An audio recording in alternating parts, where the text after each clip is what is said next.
It's mid-April, we're here on the California Delta, and it's prime time for the bass to be spawning. Unfortunately, we have had weather fronts come in and out. It's shut off bite windows, and it has been a tough early season here on the California Delta.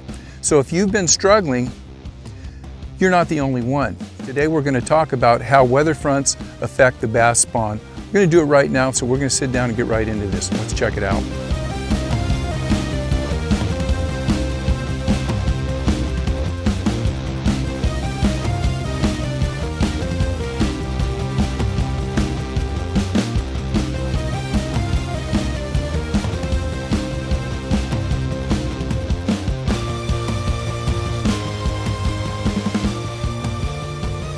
Hey everyone, thanks for joining me. You're watching In Deep on the Delta, you know that. And we're going to sit down, we're going to talk about how weather fronts affect the largemouth bass spawn. And I'll start with just some random facts, and some of these could be a review for some of you more seasoned fishermen, but I bet I have some facts here that you probably haven't heard of or don't know about. So stick with me. Once we go over the random facts, we'll talk about how this whole spawn situation starts to occur and why it starts to break down when we have barometers jumping around and weather fronts coming in. So let's start off with some random facts. And I've got my cheat notes here because you guys know I'm getting old and I can't remember all this stuff. So random facts. Male bass reach maturity at about 1 year of age, about 8 to 10 inches long and about a pound. They are at full maturity. Female bass take 1 to 2 years. They get anywhere from about 8 to 12 inches long, and they are at full maturity. The most productive age for female bass is about 3 to 5 years old, generally about 2 to 5 pounds. Now, when these females are at that age, they will produce 3 to 5,000 eggs per pound of body weight. So that equals to about 4 to 10,000 eggs per fish that are in that 2 to 5 pound class. Good information. When does the spawning start? Well, that depends a lot on water temperature and it depends on weather temperature. Now here on the California Delta, we can have fish that start spawning in February, and we'll have fish that continue spawning through February, March, April, May, June, July, probably into August. Most of the prime spawning is going to be done April, May, in that area, in that time frame. What are we looking for? Well, the first thing we're looking for is water temperatures. And you have to remember, there's so many factors here. The exact science can get a little foggy. It's not a certain date on the calendar that everything is going to start. But sometime when that water temperature gets around 55 degrees, the males are going to start thinking about coming into the shallows and looking around. I don't think there's a whole lot of spawning in that 55 degree water temps, but as soon as it starts approaching 60 degrees and 65, there's going to be a lot of females or males coming in, starting to work on the beds, and the females are going to also get into the picture at that point. They may be in pre-spawn, holding in a little deeper water. You may see these females start to come in and poke their heads in, and you will have bass coming in different flights. So we said that the spawn may last, or it may start in February, maybe end in midsummer. From my experience, at least here on the California Delta, maybe 5 to 10% of the fish will come in those first couple of flights. That's February, late February, early March, and we kind of go by moon phases. A lot of these fish will come in at a full moon or come in at a no moon, and that's when the big flights of fish will come in. And remember, all bass don't spawn at the same time. They'll come in for several months throughout the spawning period. Now, as that water temperature gets up to that 65 degrees, that's when the bigger flights of fish will come in, and you're going to see more and more fish in the shallows, more males, more females. You'll start to see some of the early males may have already spawned, and some of the early males and females have probably already spawned, and you might start to see fry garters and small balls of fry already. The one thing that we want to remember is that stable weather promotes predictable spawning. And here in 2026 on the California Delta, we have not had stable weather. Every time the fish seem to be, a good flight of fish seem to be coming into the shallows, a cold front will move in. We'll get some rain, water temperatures will drop, and the fish will pull off the beds, they'll go back out to deep water. That's a short weather front, maybe 2 or 3 days. Fish start coming on, they'll move on and go for a week, 10 days, we'll have pretty stable weather. It looks like the fish are in the shallows. All of a sudden another weather front comes in. And this is what causes problems, because when you don't have that stable weather, the fish aren't stable and it's hard to put patterns together. So let's move along. We're going to go to page 2 here, and I think there's some good stuff on page 2. Let's talk about weather and what it takes to start pulling bass into the shallows. So we got 65-degree weather temps, maybe 60, 65-degree weather temps. The days are getting longer. We've got more sunlight, and we have good sunlight penetration. It's just not how warm the water is, it's the clarity of the water. There's so many factors to consider, and this is where it gets tough to start predicting all this stuff. Water clarity, nighttime temps, wind and wave action. Wind and wave action, if you've got a lot of windy days, can affect surface temperatures of the water, and it can affect sunlight penetration, so it slows down the warming process. So you got to think about that. Rain, the effects of rain on tide, when you have big tides pushing water out here on the California Delta. Obviously, you guys know we are in a tidally influenced body of water. Wave action from boating activity. If you've got a lot of these big cruisers coming in and out and they're constantly pushing 3 and 4 foot rollers into the banks and stirring up the water, that can affect water temps. All of these things that you might not think about have to be put into a ball, your crystal ball, and help you predict what you're going to be doing, you know, as you come out and start fishing.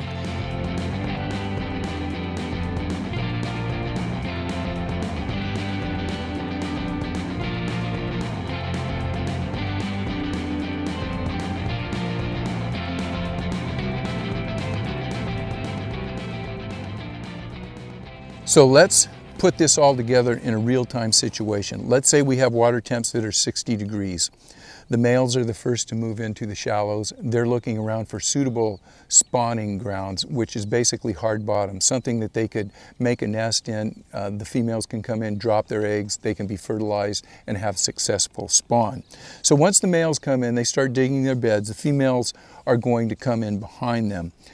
Now, the spawn will happen in waves. Like I said, all of the fish never come in at one time. But around that full moon, no moon, you're going to find bigger waves of fish coming in and spawning. So those are always good times to be out here when these fish are in a spawn mode. So let's talk a little bit about timing before we go on any further. We talked about the males coming in first, digging the beds, and then the females following them. Now, the males could be coming in for maybe a week or 2 weeks before you ever see a female. They can be in or around these beds for a couple of weeks before spawning takes place. Generally, when the female decides it's time to come in and drop eggs, they're only on a bed or 2 beds or 3 beds for 12 to 48 hours. That's a general rule. So when the females come in, they don't stay around a long time. They come in, they find a suitable mate, they drop some eggs in a nest, and they leave. The male will fertilize them, and the male will stay behind and guard the eggs. The female will go out, drop eggs in maybe like 2 or 3 different nests. And that's the way Mother Nature has kind of put in a built-in system so that, you know, one bass doesn't come in and drop all its eggs and maybe the water pulls out, or you get a frog or a salamander or something that comes in and eats all the eggs. It's just a way of prolonging the species. That's why the females just somehow, through Mother Nature, know to drop eggs not in one place. You don't put all your eggs in one basket. I heard that somewhere before. So here's the skinny, the likes and dislikes. I don't like high traffic areas.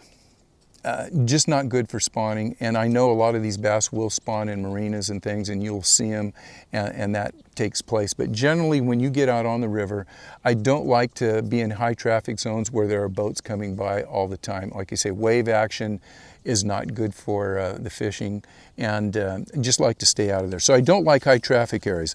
I don't like searching for beds at high tide or on windy days. And when I'm searching for beds, I want to basically take a minute here to say that I am not a guy that goes out and looks for actively spawning fish. When you're on the Delta, you are always going to be around spawning fish. And if you are around beds, you're probably going to be around big females. With that being said, I rarely fish for females that are actively on a spawning bed, and I would strongly advise, let them spawn, let them drop those eggs. You can mark that area, come back and try to fish for the bigger females after the spawn. They're only going to be on that bed for maybe 24, 48 hours. Now, with that being said, I don't want to contradict myself, but I've got an angel on one shoulder, I've got a devil on the other shoulder. And there are times, not very often, where I will see a monster bass on a bed and I will try to fish for that fish. Last year, I don't think I fished for one bed fish. This year, 2026, I have fished one time for actively spawning fish, and it was probably a double-digit fish, and I spent about an hour and a half on that fish and I never caught it. I decided that I wasn't going to catch that fish that day, and I would come back the next day and see if I could catch it. I came back the next day and that fish was gone. Maybe I made the wrong mistake. I should have stayed there a little longer and tried to catch that fish, but that's not something that I do. So if you are fishing during the spawn, whether you're on a bed or around a bed, if you get that big female, make sure you take good care of it, get a quick picture and drop it back in the water. I hate to see people putting those fish in live wells and taking them around to the marinas and showing them off and so on and so forth. Take good care of these fish. So, high traffic areas and searching for beds at high tide and windy days, don't like that. I don't like looking around in water over 5 foot in depth, and I'm going to contradict myself in a minute on that. I don't like beavers, otters, or sea lions.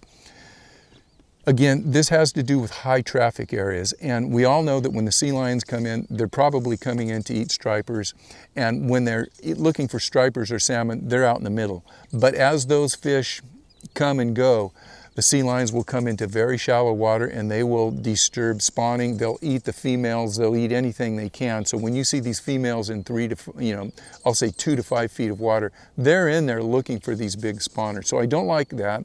I don't like beavers or otters, even though beavers are bark eaters and otters are primarily eating crayfish out here. They disturb the fish. So, if think about this, you're coming in to spawn, you've got a nest there, and 5 times a day you've got a beaver running by, or you've got otters that are coming by. It disturbs the fish. And here's another thing. When you see beavers in beaver huts, you know that there's not only going to be one beaver, there's going to be probably 6 or 8 beaver.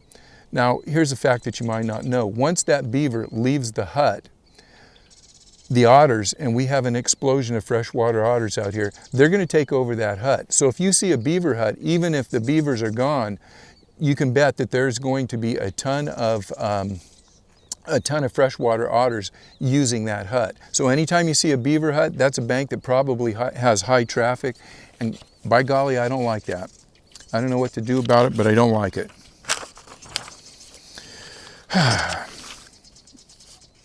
Now let's talk about some of the things that I actually like. I like to fish on a full moon or a no moon because we've already talked about this. There's larger flights of fish that come in during those time frames. Not just the big females, but the males also get more active. So there's just more fish and there's bigger fish during the full moon and the no moon phase. And I want to read something that I pulled out of one of the articles that I read. Had pretty much science-based information. But anyhow, largemouth bass continue to actively spawn, guard nest, and feed at night, often becoming more aggressive in the dark after the sun sets. While daylight brings intense sight fishing, nighttime, particularly during a full moon, allows the big, cautious, and spawning bass to feed, roam, and spawn in shallow areas with less pressure. So after dark, these fish continue to spawn. Keep that in mind, full moon, no moon.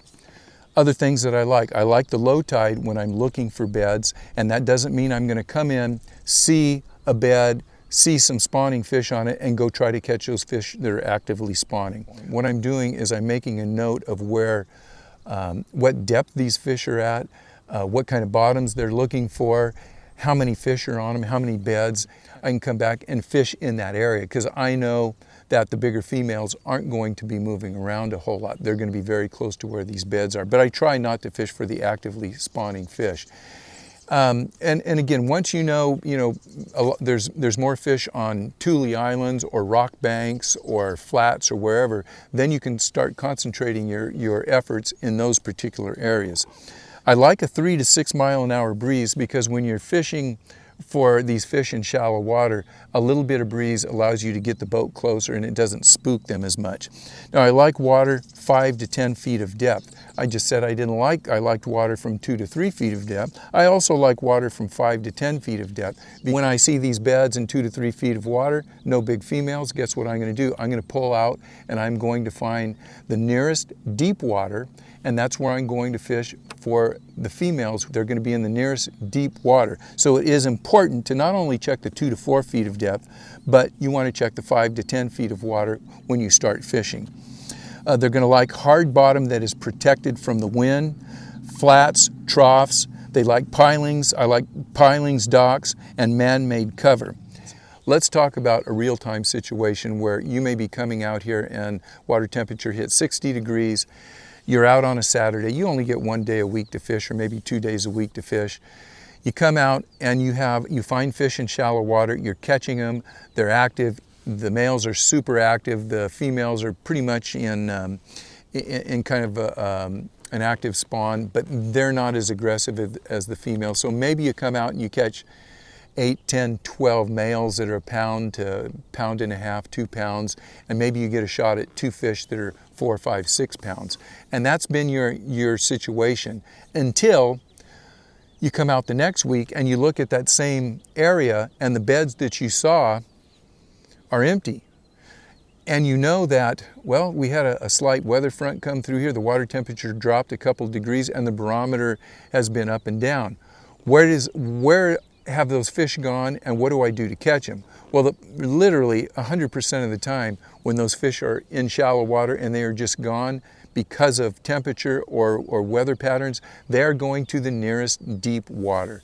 And that doesn't mean 30 feet of water. If they are in 2 to 4 feet of water, the nearest deep water may be 5 or 6 feet of water.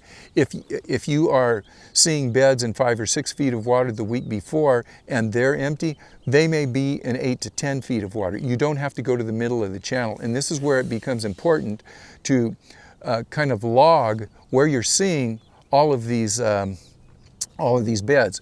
In real shallow water, in 2 to 3 feet of water, you come out, you look around and you see that those beds are dead, you better pull off and maybe fish 5 or 6 feet of water. Now, if on that same bank you go down a little farther and you see most of your beds in 5 or 6 feet of water when they were on the beds and now they're gone, you better be fishing in probably 8 to 10 or 12 feet of water. Generally, that is going to be, when you're on a Thule Island like this, it's going to be at the edge of the vegetation, and those fish will be holding right on the edge. They're going to be very lethargic. You've got to fish slower. You've got to fish smaller baits. You have to make a longer cast, and you have to let that bait soak long enough for a fish to look at it. You don't want it moving out of a strike zone, but you don't want it 100% still all the time. But when you touch it, you want to have, if you have, I've got a little toad here. If you've got a toad or a worm, you don't want to have that thing sitting on the bottom and you don't want to pull it 2 feet. Sometimes that'll trigger a reaction bite, but generally what you want to do is just touch it like this.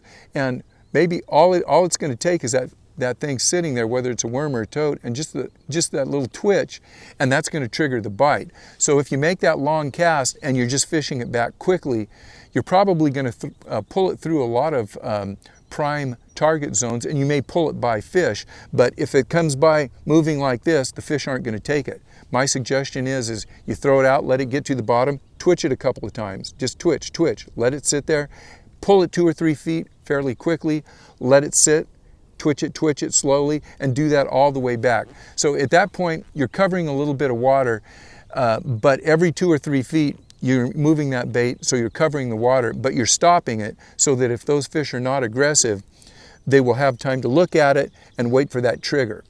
I hope that makes sense. And that's whether it's you're using a lizard, a toad, a worm, a drop shot, whatever you're using. The other things that you might think about are throwing topwater baits at this time, going out to the edge, throwing a topwater bait right along the edge of vegetation. A lot of times there could be one or two aggressive fish in there, and those are the fish that are just going to come up and smack anything that is moving. And again, remember, the fish aren't coming into the shallows and spawning all at the same time. So the fish that are out on the ledge could be out on the ledge because they got pushed out from shallow water that are still actively spawning, or they could be pre-spawn fish. Or think about this, you could have the same big females that are sitting out there that are post-spawn. These are the fish that spawned a month ago, and they are recovering, and those fish are getting very aggressive. So you never know what the heck's going on out here, what stage of the spawn they're in.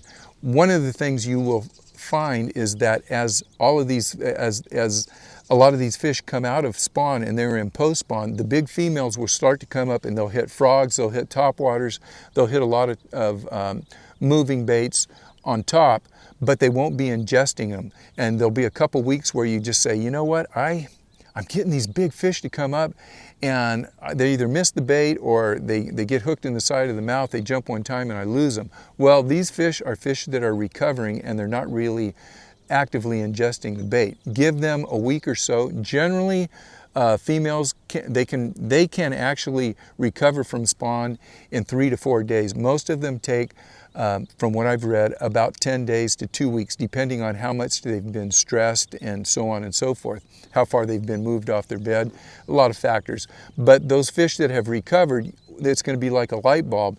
You'll throw that same bait out that you've been getting fish to refuse or don't gobble all the way, and these bigger fish will just start crashing it, and every fish that you catch, it's not going to be on the side of the mouth, it's going to be down in their mouth. So think about the bites that you're getting and how aggressively they're taking them, how fast you're moving the bait, how slow you need to move the bait, so on and so forth. Now, I've given you guys a lot of information, and I wish I could give you full-fledged guarantees on what to do and what not to do, but fishing for spawning bass during periods of weather fronts is not a one-size-fits-all package. You just got to go out and fish it. But I think hopefully I've given you guys a lot of information to think about, and it's going to help you put together your plan when it comes out and start catching more and more fish through these fronts.